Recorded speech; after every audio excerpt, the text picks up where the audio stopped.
Shorthand dictations 80 words per minute and 100 words per minute. Let's start 80 words per minute. Start. Now, sir, honorable members will recall that the bill was introduced in the House of the People on the 2nd September 1953. It has had a long history, and in one form or another it has been before he public since the end of 1949. In the statement of objects and reasons, the various stages through which the bill has passed since 1946 have been summarized, and I need not recapitulate on this occasion the circumstances in which the then government of India took the decision in early 1946 to initiate an inquiry into the reform of our company law.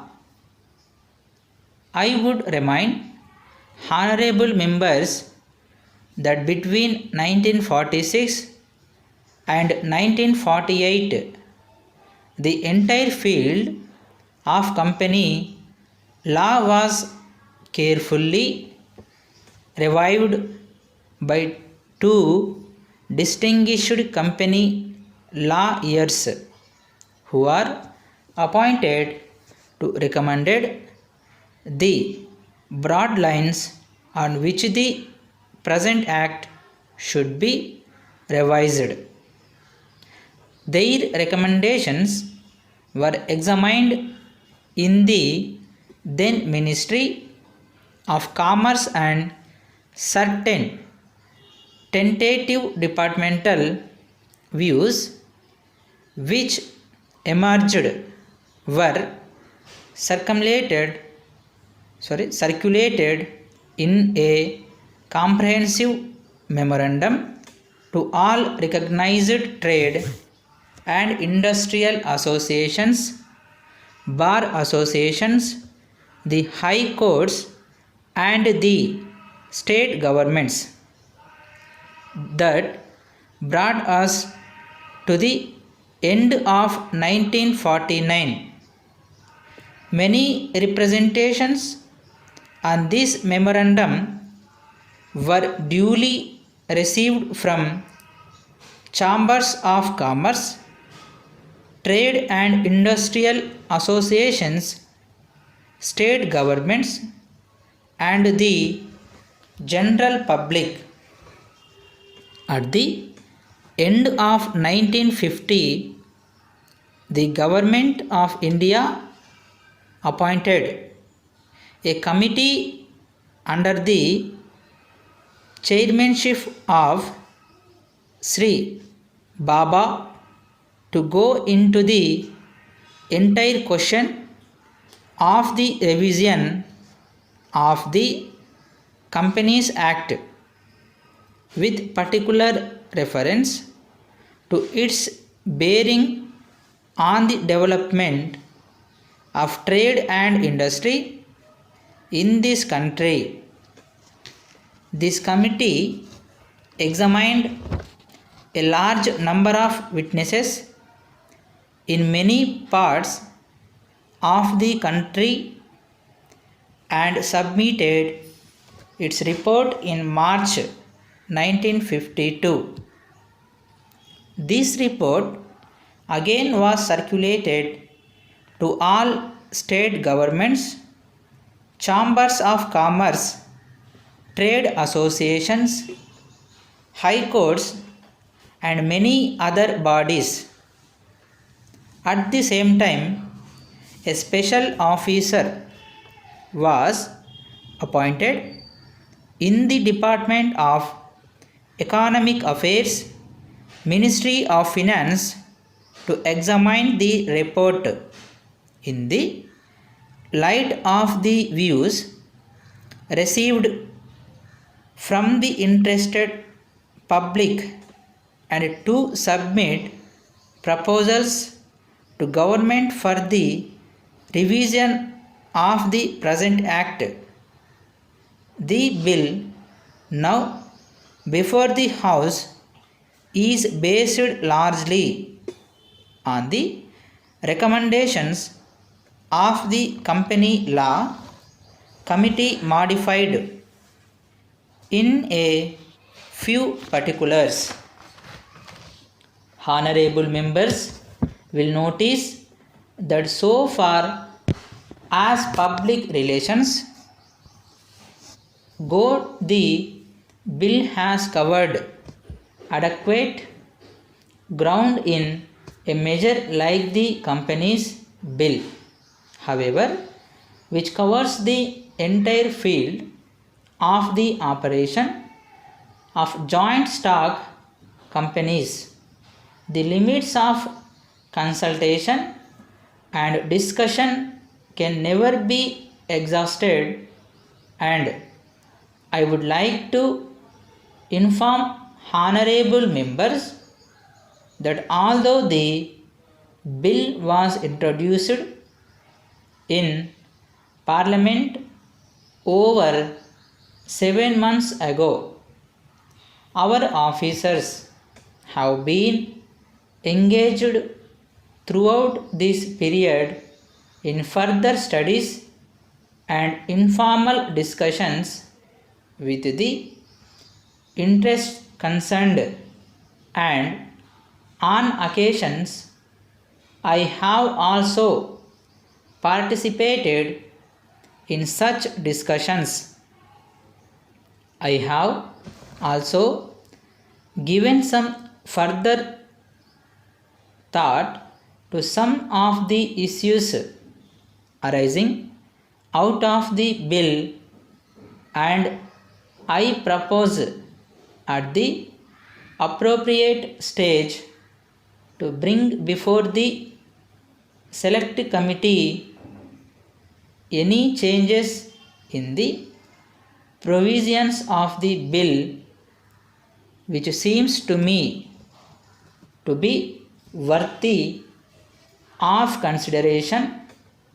In the light of this further examination, no honorable members will have noticed that the bill contains 6 clauses and 12 schedules.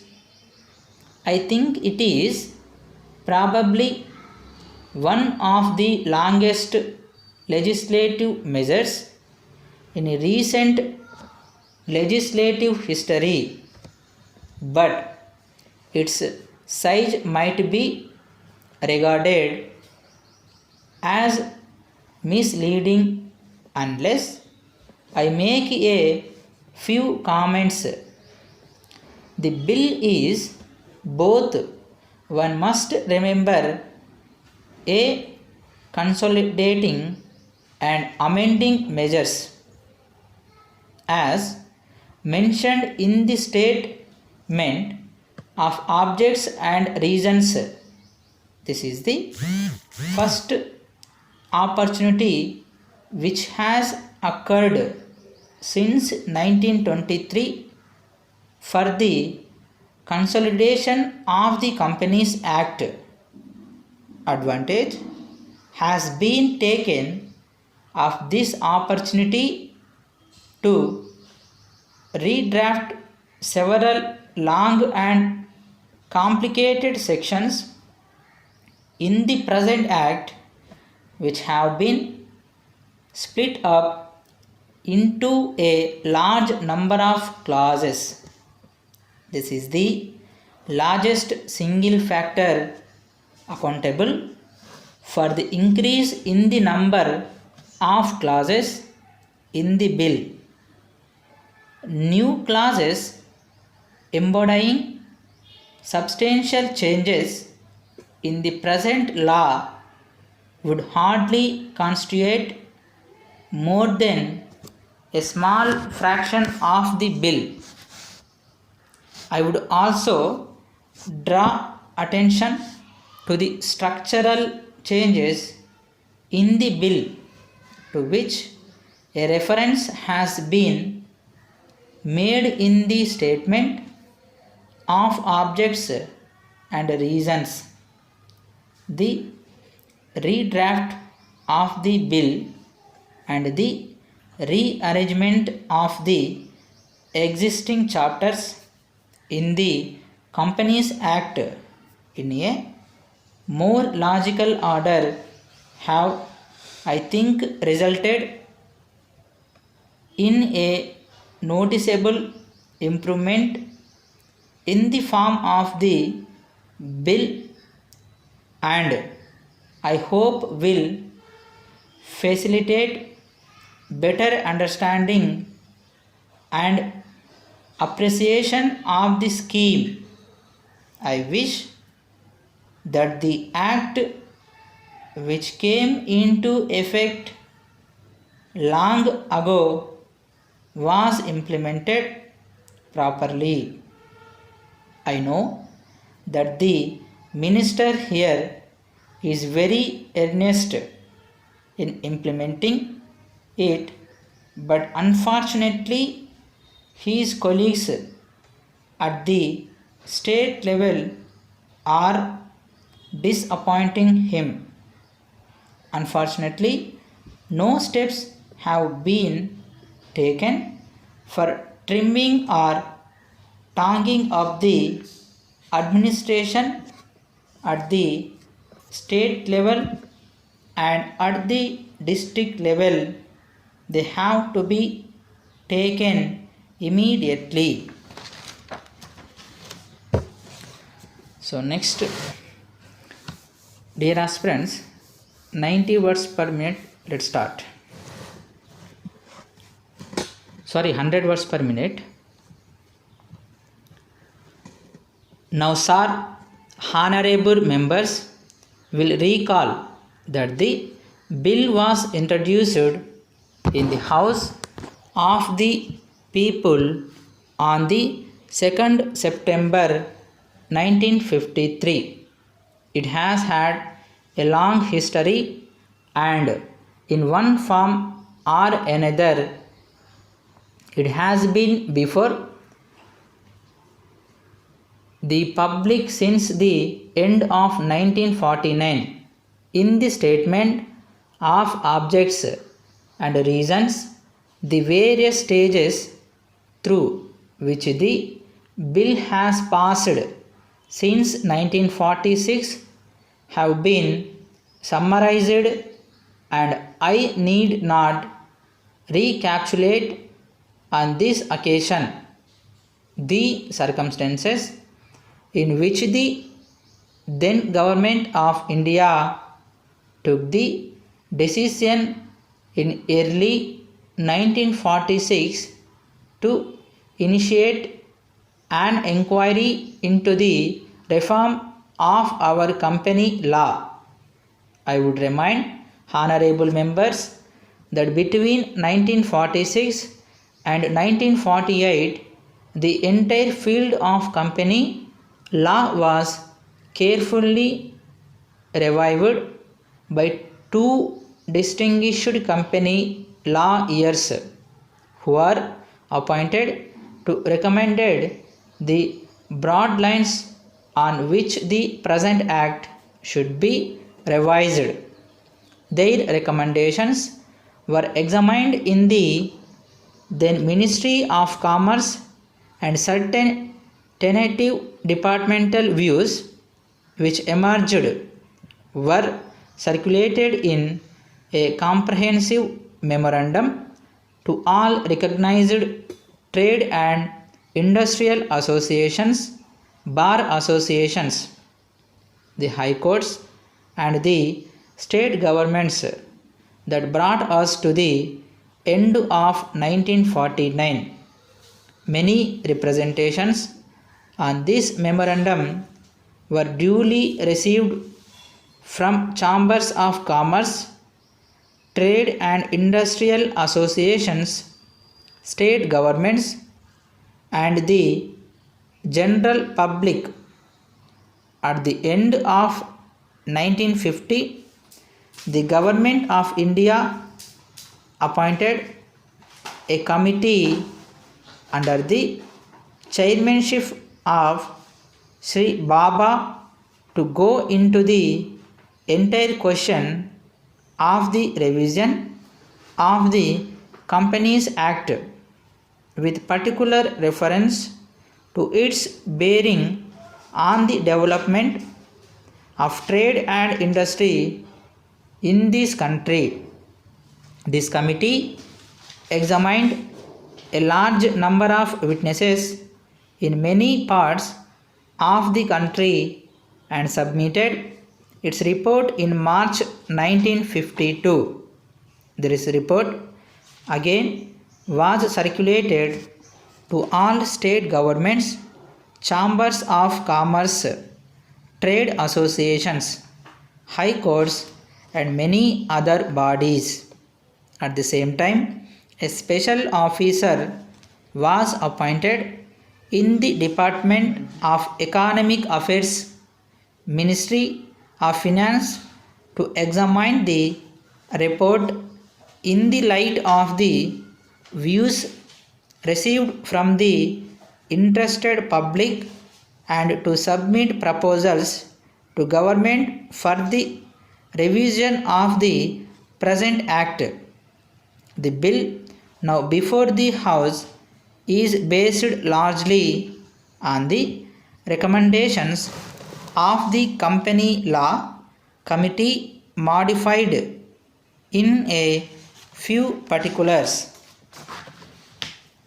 Honorable members will notice that so far as public relations go, the bill has covered adequate ground in a measure like the Companies Bill, however, which covers the entire field of the operation of joint stock companies.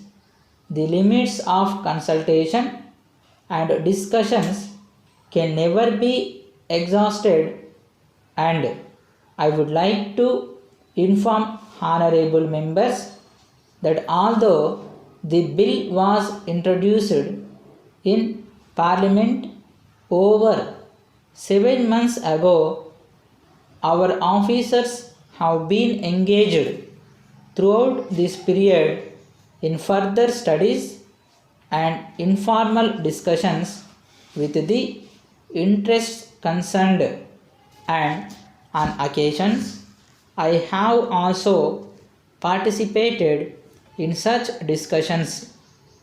I have also given some further thought to some of the issues arising out of the bill, and I propose at the appropriate stage to bring before the select committee any changes in the provisions of the bill which seems to me to be worthy of consideration. In the light of this further examination, no honorable members will have noticed that the bill contains 6 clauses and 12 schedules. I think it is probably one of the longest legislative measures in recent legislative history, but its size might be regarded as misleading unless I make a few comments. The bill is both, one must remember, a consolidating and amending measures as mentioned in the statement of objects and reasons. This is the first opportunity which has occurred since 1923 for the consolidation of the Companies Act. Advantage has been taken of this opportunity to redraft several long and complicated sections in the present Act, which have been split up into a large number of clauses. This is the largest single factor accountable for the increase in the number of clauses in the bill. New clauses embodying substantial changes in the present law would hardly constitute more than a small fraction of the bill. I would also draw attention to the structural changes in the bill to which a reference has been made in the statement of objects and reasons.